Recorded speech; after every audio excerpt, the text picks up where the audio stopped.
사람이 살아가면서 가지게 되는 여러 가지 환경적인 한계, 또한 세상의 사회 속에 속한 부조리, 그리고 인간이 자신이 하고 싶지만 할 수 없는 여러 가지 환경 속에서 살아가면서 그 모든 것들의 근원이 무엇이냐? 바로 죄라는 것이죠.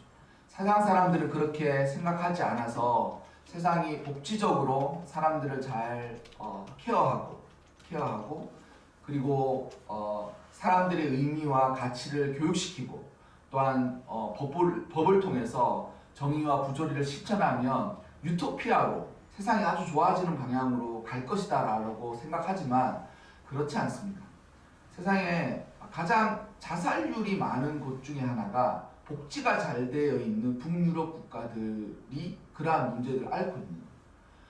사람들을 스타벅스에서 아르바이트만 하루에 8시간 꼬박꼬박 해도 뭐 400만 원씩 그렇게 주거든요, 월급을. 하루에 8시간씩 알바만 해도 400만 원씩 줘요. 물론 그 400만 원 중에 150만 원을 국가에서 가져갑니다. 아르바이트를 해도 150만 원 국가에서 가져가요. 하지만 네가 일을 하지 않으면 또 국가에서 한 달에 200만 원씩 꼬박꼬박 준다는 거예요. 그렇게 복지적으로 사람이 요람에서 무덤까지 사람을 케어해주고 도와주고 하는 그곳에서 정작 청년들은 삶의 목표를 모르고 자살하거나 아니면 마약이나 이런 것들이 너무 많다는 거죠. 그래서 복지가 잘 되어 있는 나라일수록 마약에 빠지는 청년들 아니면 스스로 어떤 빠져서는 안 되는 그러한 일들을 막 하는 이유가 삶을 살아가는데 목표와 방향을 이미 잃어버린 거예요. 그러니까 이렇게도 한번 해볼까? 저렇게도 한번 해볼까? 이렇게 생각한다는 것이죠. 사람이 삶을 살아갈 때 돈도 필요하고 물질도 필요하고 또한 삶을 살아갈 때 여러 가지 많은 교육도 필요하지만 그 모든 것으로 우리가 가진 한계를 극복할 수 있느냐? 절대 그럴 수 없다는 것이 성경이 먼저 이야기하는 거예요. 왜냐하면 성경이 이야기하기를 모든 세상은 죄 아래에 있기 때문에 삶을 살아가면 살아갈수록 죄의 영향력을 받기 마련입니다. 점점 안 그랬는데 나이를 속일 수가 없어요. 이제는 이 하루 저녁 조금 무리하면 그 다음날 여지없이 컨디션이 안 좋은 거예요. 그래서 선배들한테 물어봤거든요. 형들한테, 저보다 나이가 많은 형들한테 형 어때? 야, 난 벌써 보청기 껴. 보청기 낀다는 거. 깜짝 놀랐어. 형 무슨 보청기를 낀다고? 갑자기 돌발성 난청이 생겨가지고 안 낄 수가 없다는 거예요. 지금 안 끼면 한쪽도 안 좋아지니까 보청기를 벌써 낀다는 거예요. 막 그런 말을 들으니까 이제 10년 있으면 저도 귀가 안 들리기 시작한다는 그 말 있잖아요. 그 선배들이 저보다 한 10몇 살씩 많으니까 귀가 안 들리는 거예요. 벌써 눈도 침침한 거예요. 눈도 침침해가지고 이게 지금 제가 설교할 때 항상 갖고 오는 예배 순서지인데 요런 글자들이 보이는 안 보여요. 안 보여요. 근데 이게 불안해가지고 항상 이걸 하던 거라 안 해놓으면 불안해서 적어 놓는데 정작 안 보이는 거예요. 필요할 때 안 보이는 거예요. 이게. 필요할 때 안 보이는 거예요. 이게. 우리 인생이 그렇습니다. 자꾸 나이가 들고 이제는 육체가 부인할 수 없고 그리고 이 육체가 이 어떤 질병 아니면 노화 그리고 늙어가는 것을 피할 수 없어요. 근데 그 피할 수 없는 것이 물론 이렇게 늙어가는 것도 이렇게 잘 받아들일 수 있습니다. 하지만 한계를 극복할 수 있느냐는 거죠. 극복할 수가 없어요. 극복할 수 없어요. 또한 이 아이들도 잘 알겠지만 아이들이 인생을 살면서 이제 상처받고 혼란스러워하고 어려워하는 일들이 만날 것입니다. 자기는 이렇게 하고 싶은데 세상의 환경이 그거를 허용해주지 않을 때 아니면 그것을 하고 싶은 것을 여러 가지 여건이나 조건들이 다 갖춰지지 않을 때 왜 나는 이렇지? 왜 나는 이걸 할 수 없을까? 이런 고민들을 하지 않을 거예요. 근데 여러분 그것은 세상이 어떤 일에 있어서 부족하고 연약하고 세상이 어떤 발전하지 못해서 그런 게 아니에요. 그건 죄로부터 세상이 그렇게 죄 아래 있는 세상이 그렇게 돌아가는 것입니다. 그래서 성경이 이야기하는 것은 모든 사람은 사망의 영향력 아래서 살아갈 수밖에 없다. 근데 그 사망의 영향, 죽음이 사망이 죽음이잖아요. 죽음이 어디로부터 나왔느냐? 죄로부터 나왔다. 그래서 살아가는 이 사망, 죽음의 영향력 아래서 우리가 벗어날 수 있는 유일한 방법을 성경이 무엇이라고 제시하느냐면 예수님이야. 구원받는 거야. 거기서 예수님으로부터 구원받지 않으면 아무리 복지적으로 많이 이거를 해도 최근에 그런 일들 있지 않습니까? 뭐 요즘 재벌 3세들이 마약하는 게 유행이라고 그러잖아요. 재벌 3세들이 마약하는 게 유행이라고. 마약 우리나라에서 절대적으로 관리하고 있는 것들 중에 하나입니다. 그런데도 재벌 3세들이 왜 그러겠어요? 돈이 많으면 행복할 것 같은데 정작 행복하지 않는 거예요. 우리는 돈이 없으니까 돈이 조금만 더 있으면 행복할 것 같은데 돈이 더 많아 본 그 사람들은 그것 많아도 이제는 행복하지 않은 거예요. 그러면 무릎표가 지키지 않습니까? 그럼 돈을 열심히 벌어서 행복하지 않으면 도대체 돈이 많은 사람이 행복하지 않으면 어떻게 살아가야 되나? 다 그런 거예요. 다 그런 거. 건강하면 건강하다는 이유로 범죄하고, 그리고 돈이 없으면 돈이 없다는 것으로 불만, 불평, 사회 부조리를 탓하고, 돈이 있으면 그 돈으로 범죄하고. 왜 그러냐? 죄 아래 있기 때문에. 그리고 그 죄에서 벗어날 수 있는 유일한 백신, 죄의 사망, 죽음에서 벗어날 수 있는 유일한 백신을 성경에서는 예수 그리스도라. 예수님밖에 없어요. 예수님밖에 없어요. 전에 한번 집사님이 말씀하신 것에 참 동감하는 것 중에 하나가, 예수님 믿는 것 이외에 사람을 변화시킬 수 없는 것은 아무것도 없다라고 말하는 말에 저도 정말 동감합니다. 사람이 정말 변화되어서 그 변화된 삶을 유지하면서 날마다 나아갈 수 있는 가장 유일한 방법은 예수님이에요. 예수님이라는 백신을 맞아야만 죽음이라는 이 사망이라는 이 죄에서 벗어날 수 있다. 사망에서 벗어날 수 있다. 우리 모두 그 유일하신 예수 그리스도를 꼭 만나시길 바랍니다. 코로나에 백신 맞은 것처럼 여러분, 우리 삶에 또한 우리가 살아가는 우리 모든 일에 가장 유일하면서도 가장 중요한 이것은 예수 그리스도를 만나고, 또한 예수 그리스도와 만난 이후에 그와 동행하면서 살아가는 그 수밖에 없어요. 신앙을 살아가다가 왜 실족하느냐? 주님 만났는데 주님 만난 이후에 주와 함께 동행하지 않았기 때문에 실족하는 거예요. 동행하지 않았기 때문에 실족하는 거예요. 그래서 주님 만나는 것도 중요하고, 또한 주님 만나고 나서 예수님과 동행하면서 살아가는 거예요. 동행하면서 살아가는 거예요. 성경에서 말한 것처럼 의인은 없나니 하나도 없습니다. 정말 진실입니다. 아무리 뛰어난 사람이 있을 수는 있어요. 능력이 있는 사람이 있을 수는 있어요. 나보다 잘하는 사람이 있을 수 있어요. 하지만 세상에 그렇다고 해도 그 유명하고 그 위대하고 그 놀라운 사람들이 죄인이 아니냐, 그들이 의인이냐? 절대 그럴 수 없다. 그래서 우리 모두는 구원의 필요성이 있는 사람이에요. 구원 받으면 좋은 게 아니라 구원받지 않으면 안 되는 운명을 가지고 있는 거예요. 구원받지 않으면 안 되느냐? 안 되면 어떻게 하느냐? 우리가 이야기한 것처럼 마구마구 살아간다는 거죠. 좋아하는 대로, 자기가 하고 싶은 대로, 내 뜻대로, 내 인생을 내 마음대로, 내가 원하는 대로 삶을 살아간다는 거예요. 그리고 그 원하는 삶을 살아가면 그 원하는 삶을 살아가는 그 모습이 하나님이 보실 때 어떠냐? 하나님을 두려워하지 않는 삶을 나타내요. 그래서 로마서 3장에 의인은 없나니 하나도 없으며 라고 이야기하면서 사람들이 어떠하는가? 그들의 목구멍은 열린 무덤이라서 그들이 하는 말은 다 저주라는 거예요. 저주라는 거예요. 시체 썩은 냄새가 나는 저주와 같다는 거예요.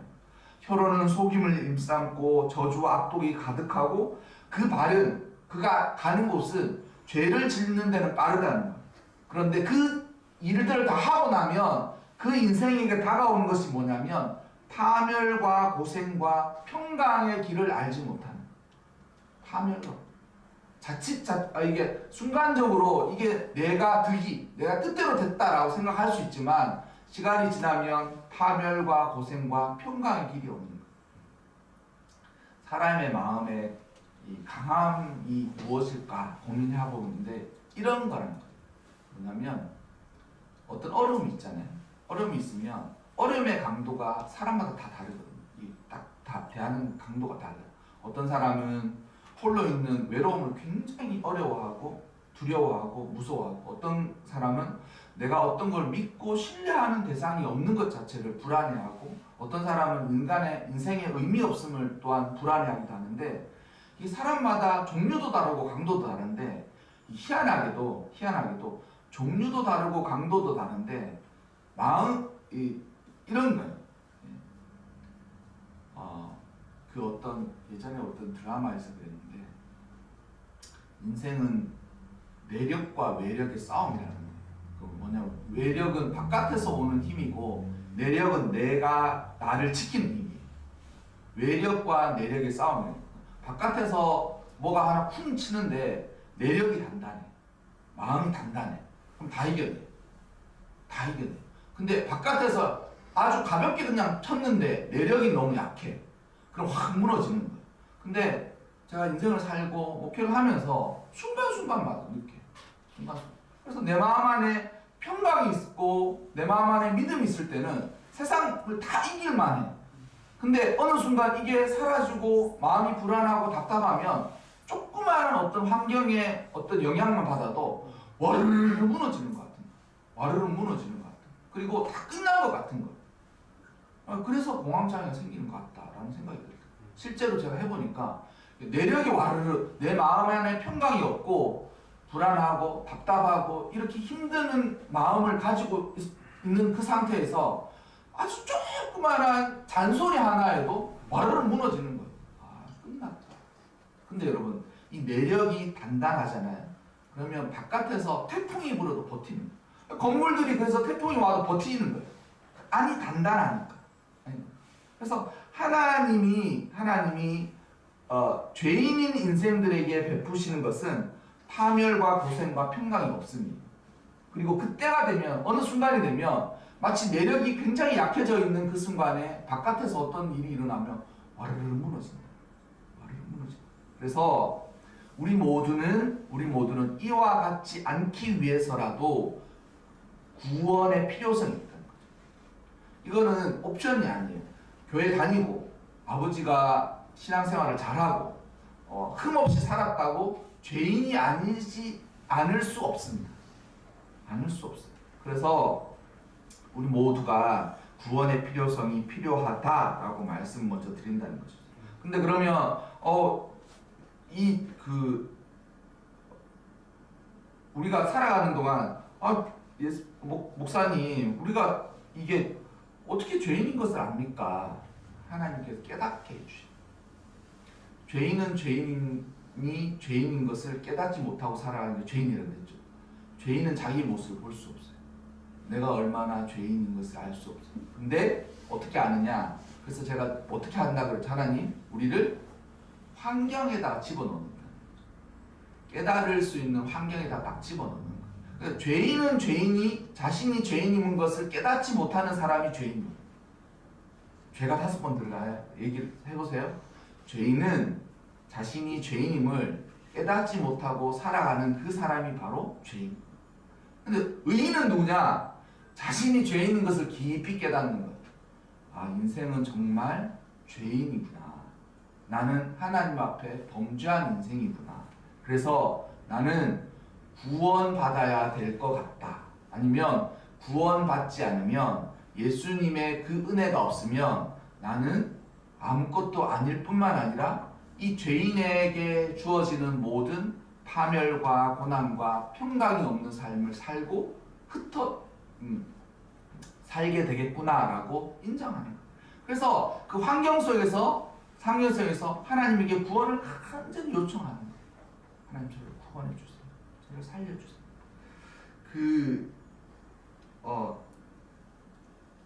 사람이 그래서 죽음의 이 사망의 힘이 얼마나 센지를 깨달으면 그제서야 눈이 번쩍 뜨인다는 거죠. 그래서 제가 언제 믿음이 생긴다 그랬어요?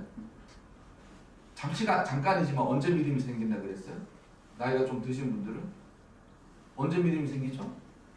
건강검진하고 결과 나올 때 믿음이 생긴다. 하나님, 의사가 이거 안 좋은데요? 이 말 한마디에 정신이 번쩍 드는 거예요. 어떡하지? 큰일 났는데 어떡할까? 그러니까 우리가 죽음을 외면하면서 살아가다가 사망의 능력을 외면하면서 살아가다가 어느 날 깨닫게 되는 거예요. 돈이 없다는 것 때문에 그것으로 그 돈이 없는 여파 때문에 자기한테 삶의 고난과 어려움 여러 가지 일들이 확 다가오면서 왜 나는 여기서 벗어날 수가 없지? 그리고 그 한계 안에서 나는 정말 아무것도 아니구나라고 탁 깨닫는 순간 그제서야 하나님 붙들게 되는 거예요. 누군가 나를 도와줄 사람 없나? 물론 이제 그 당시 누가 돈을 몇 천만 원 주면 또 잊어버리겠죠. 하지만 그것이 계속 이어지나요? 그럴 수 없지 않습니까? 우리가 삶을 살아가고. 그래서 죽음을 외면하고 살아가다가 죽음의 환경 아래서 그 영향력을 깨닫는 순간 우리 모두가 하나님께서 은혜 베풀어 주셔서 하나님께 이끄시는 것. 우리가 읽었던 이 본문을 우리가 아까 전에 보면 보세요. 율법 없이 범죄한 자는, 그러니까 하나님 알지 못하고 하나님을 모르면서 살아갔던 사람은 율법이 없이 망한다는 거예요. 하나님의 보호 하나님의 보호 밖에서 망한다는 거예요. 그러니까 이 정말 무서운 말이에요.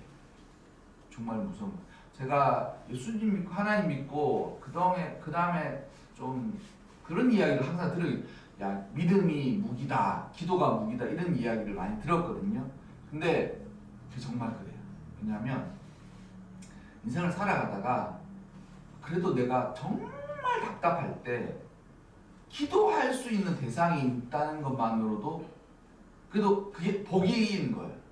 근데 내가 하나님 안 믿어. 근데 상황이 너무 힘들어. 난 지금 죽을 것 같아. 그러면 어떡하죠? 버티다가 옥상에 올라가는 거야. 아무도 나를 도와줄 수 없어. 그러니까 제가 너무 불쌍하다 이런 생각. 하나님 율법 바깥에 율법 없이 범죄한 사람은 율법 바깥에서 망하는 거야. 그러니까 하나님이 신경 쓰지 않아. 하나님이 신경 쓰지 않아. 그 역시 하나님에게 기도하지 않아. 하지만 그가 인생을 살면서 아무에게도 도움을 요청할 수가 없어. 그렇게 망한다. 무섭지 않습니까? 그래서 기도할 수 있는 게 정말 무기라고 예전에 선배들이 이야기했던 그 말이 사실인 거예요. 정말 답답하면 하나님 어떻게 해요? 이러라고 이렇게 이야기할 수 있는 대상이라도 있잖아요. 하나님 어떻게 해요? 하나님 도와주세요 진짜 그러잖아요. 그래서 어떤 예전에 스님이 자기가 물에 빠져 죽을 뻔한 때 그랬다는 거예요. 하나님 이랬다는 거예요. 스님 정도시면 그래도 부처님 이렇게 얘기하시는 이렇게 얘기해야 되는데 진짜 물에 빠져가지고 진짜 죽을 상황이 되니까 거기서 이 본능적으로 하나님 나를 살려달라고, 그리고 그 물에서 빠져나왔대요. 살았다는 거예요. 그리고 나서 가만히 생각하니까 자기가 왜 그랬을까 생각했어요.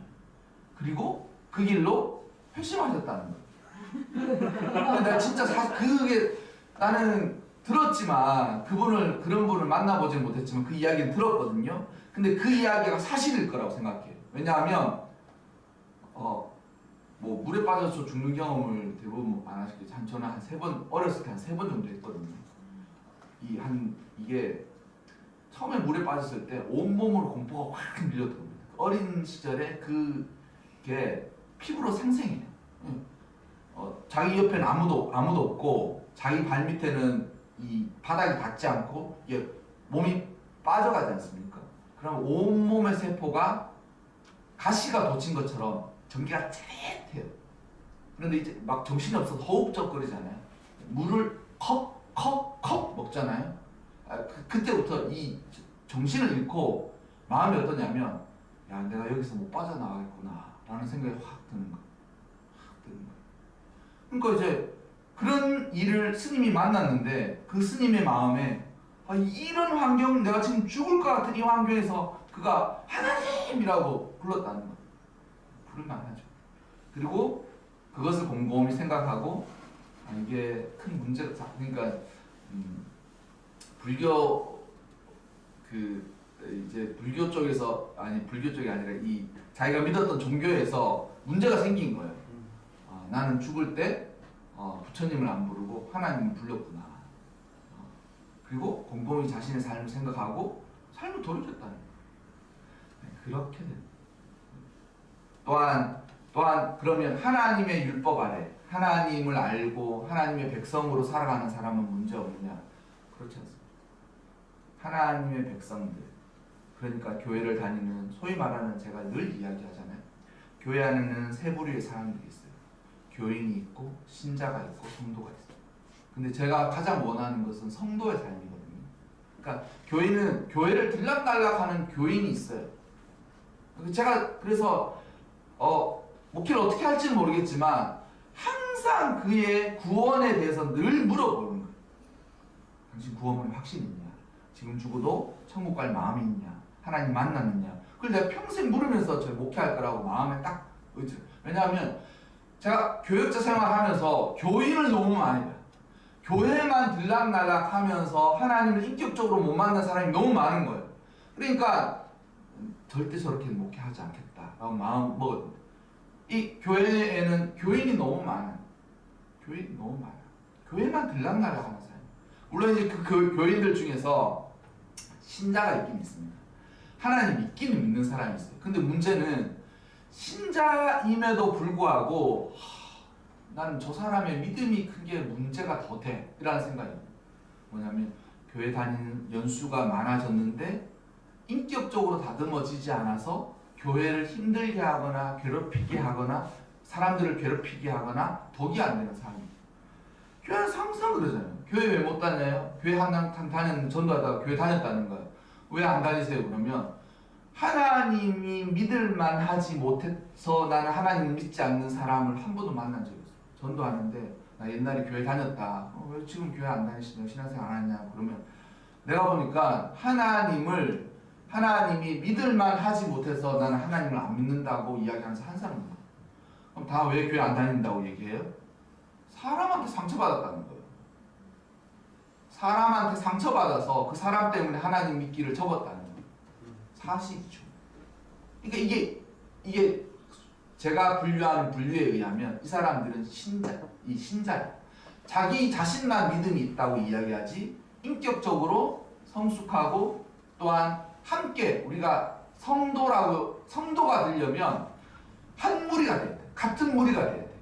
성도가 거룩한 무리들이잖아요. 거룩할 성자의 무리 도자거든요. 그러니까 이게 하나가 되어야 되는 거예요. 그래서 옆에 있는 성도가 힘들어하면 그 힘들어하는 것을 알아주고 위로해주고 또 내가 힘들면 위로를 받고 그리고 우리가 일을 할 때 한 마음을 하고 한 뜻으로 하고 이것을 하려고 게 성도 아니에요. 근데 신자는 그게 없어. 나 혼자 하면 그걸로 끝난 걸로 생각하는 거예요. 그래서 교회 안에서 자라나는 우리의 아이들 역시 이 과정을 겪어갈 겁니다.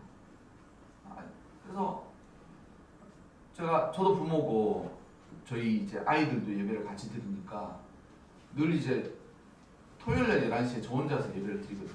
뭐냐면 시뮬레이션을 한번 해보는 거예요. 토요일날 11시에 하는 거예요. 토요일 11시에 오자마자 이제 틀어놓고 찬양도 부르고 막 하는데 제일 먼저 이제 앉아서 10시 한 40분쯤 앉아서 기도를 하는데 하나님 이번 주는 아이들이 거듭난 은혜의 체험을 할 수 있을까요? 이런 생각이 이제 절로 드는 거예요. 이제 아이들이 지금 사춘기가 되니까 이제 말을 지금은 조금 그래도 잘 듣지만 이제 자꾸 안 들어가는 경우가 많아질 거 아니에요. 그리고 또 이제 자라다가 어느 순간 아빠 있잖아 뭐 이러면서 얘기를 할 거 아니에요. 뭐 교회 가야 되는 거야? 뭐 이런 얘기 할 거라는 거죠. 그러니까 이제 그런 일이 일어나기 전에 자기가 죄인인 것을 알고 또한 내가 예수님으로 인하여서 구원을 얻게 되는 그 은혜를 경험했으면 좋겠는데 사람은 몇 살 때부터 구원받을 수 있느냐? 조나단 에드워즈가 말한 바에 의하면 5살부터 가능하답니다. 43살이 지나서 5살이면 이렇게 교리를 이야기하잖아요. 그럼 애들이 지금 뭐 늘 걱정인 거예요. 나 설교를 좀 더 쉽게 하고 이제 초등학교 몇 학년들이 쉽게 알아들을 수 있으면 좋겠는데 알아들을 수 있을까? 알아듣는다는 거예요. 1시간 반의 교리 설계를 잘 듣고 아이가 사람은 다 죄인이구나. 그래서 이 죄인인 사람이 죄에서 벗어날 수 있는 것은 예수님밖에 없구나. 그리고 예수님은 하나님의 아들이신데 하나님이 은혜로 우리를 위하여 보내어 주셨는데 그가 우리를 위해 우리의 죄를 대신 지고 십자가에 달려 돌아가셨구나. 그리고 그 예수님을 인정하고 믿고 마음으로 받아들이면 성령을 부어주시는구나. 그 성령의 은혜가 있을 때라야 구원이 확신할 수 있구나. 그걸 1시간 반을 들으면 애가 깨닫는다는 거예요. 그리고 그렇게 실제로 거듭났다는 거예요. 벌써 애들이 보죠.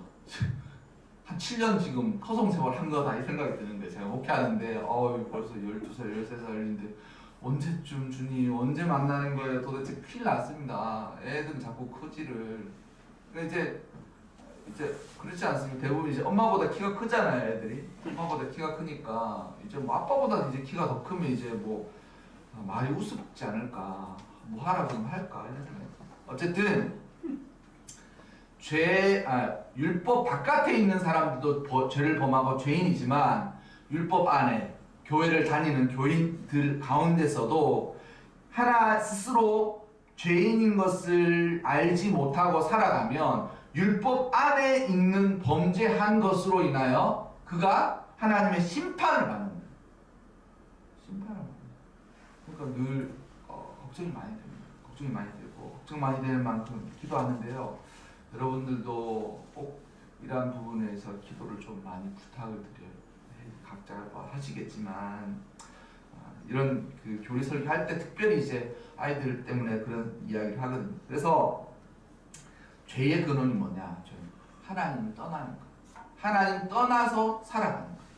하나님 외면하면서 살아가는 거. 그래서 하나님 외면하면서 살아가는 삶이 뭐냐? 내가 내 뜻대로 나의 삶을 최선과 열심을 다해서 살아가는 거예요. 세상에서는 이것을 자기 개발이라고 해요. 자기 성취라 그래요. 이거는 세상에서는 굉장히 덕스러운 일이에요. 좋은 일이에요. 세상에서 네 인생은 네 거야. 맞아요. 네 인생 네 거니까 네가 성공하고 싶어. 실패하고 싶어. 성공하고 싶어. 그러려면 네가 스스로 최선을 다해서 살아가야 된다. 열심히 살아가야 된다. 네가 너밖에 도와줄 사람이 없어. 그렇게 살아가는 것은 세상에서는 아주 좋은 일이라고 사람들에게 격려하는 거예요. 열심히 살아가. 그런데 그것이 신앙 안에 하나님 믿는 사람들 안에 들어오면 하나님 없이 내 인생을 내 것이라고 생각하고 나의 성공을 위해서 내가 열심히 살아가는 그 삶이 죄라는 거예요. 죄라는 거예요. 이걸 인정해야 돼. 사람이 창조주이신 하나님을 외면하고 하나님의 뜻을 따르지 않고 자기의 원하는 바를 따라서 살아가는 것이 죄다라는 것을 깨닫게 되어야 한다라는 거죠. 그래서 모든 사람이 죄인이기 때문에 하나님의 영광에 이르지 못하였다라고 이야기하는 거예요. 성경에서 사람은 다 왜 죄인이냐? 자신의 삶을 그렇게 살아가니까 하나님에게 가까이 가지도 않을 뿐만 아니라 가까이 갈 수도 없다. 성경 이외에 가장 추앙받는 책 중에 하나가 웨스트민스터 신앙 고백서입니다. 성경 이외의 신앙 고백서 중에 가장 완벽한 것이 웨스트민스터 신앙 고백서인데 가장 어떤 교리적인 부흥기 때 쓰여진 책인데요. 그 웨스트민스터 신앙 고백서 중에 소요리 문답, 그러니까 아이들을 교육하기 위해서 만들어준 소요리 문답이 있어요. 그 소요리 문답의 첫 번째 질문이 무엇이냐면 이겁니까? 사람의 첫째 가는 최고의 목적이 무엇입니까? 사람이라면 가장 먼저 해야 할 뿐만 아니라 가장 최고의 목적, 당신의 인생의 첫 번째 목적이자 당신의 인생의 최고의 목적은 무엇입니까? 물어봐요. 그게 질문이에요. 답이 뭐냐? 아이들한테 이거를 질문하고 답을 외우게 해요. 그래서 항상 물어보는 거예요.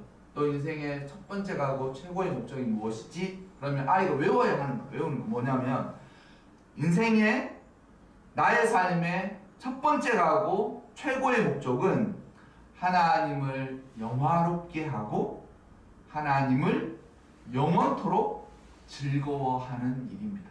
이게 인생의 첫 번째 목적. 사실이지 않습니까? 너 인생을 왜 사니? 인생 어떻게 살아가야 되겠니? 뭐냐면 하나님을 영화롭게, 그러니까 하나님이 보시기에 하나님께서 영광을 받을 만한 그런 삶을 사는 것. 또한 하나님을 영원토록 온전히 즐거워하는 것. 하나님 안에서 하나님을 즐거워하면서 살아가. 그 인생의 목적이라는 거죠. 인생의 목적이 뭐야? 판검사 되는 거야. 판검사 돼서 뭐 할 거야? 그런 나쁜 짓들 하는 거야.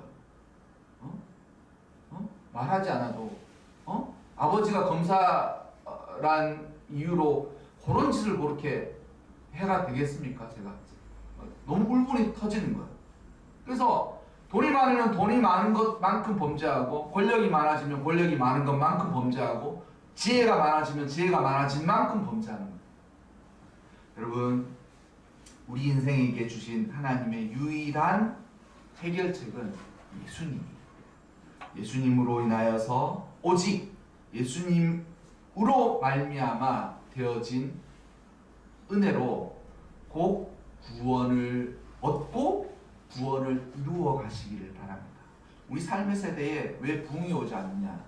뭐냐면 이 일이 일어나지 않아서 부흥이 일어나지 않는 것 같습니다. 조나단 에드워즈의 시대가 미국에서 청교도 그들이 와서 부흥의 시기였어요. 성령의 능력이 나타나고 교회가 막 이렇게 성령의 은혜가 있는 그 시기에 그 부흥의 포문을 연 설교가 있는데, 그 조나단 에드워즈라는 목사님이 했던 설교거든요.